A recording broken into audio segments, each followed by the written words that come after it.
சொல்லுப்பா. எனக்கு கொஞ்சம் தண்ணி தர முடியுமாம்மா? சரிப்பா, அதோ கொண்டு வரேன்.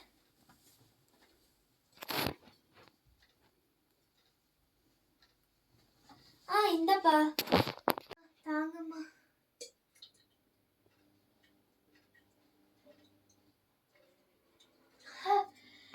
அப்பா டயர்டா இருக்கு. ஏன்பா இவ்வளோ டயர்டா இருக்கு? என்ன ஆச்சு?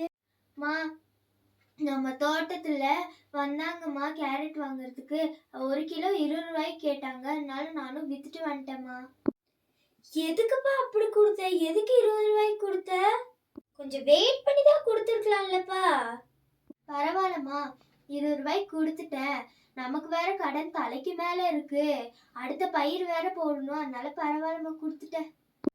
சரிப்பா, நான் போய் வேலையை பார்க்குறேன். சரி, உள்ள போலாம். ராமசாமி, ராமசாமி, போய் கடையில கொஞ்சம் காய்கறி வாங்கிட்டு வாப்பா. காய்களே இல்ல. போயிட்டு வரீங்கம்மா. ஒரு பேக் மட்டும் தாங்கம்மா. சரிப்பா, இந்தாப்பா. சரிங்கம்மா, நான் போயிட்டு வந்துடுறேங்கம்மா. சரி, போயிட்டு வந்துடலாம். இந்தாங்கம்மா, காய்கறி வாங்கிட்டு வந்துட்டேன்.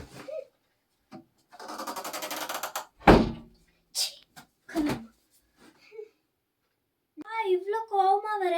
என்ன ஆச்சு? என்ன விஷயம்?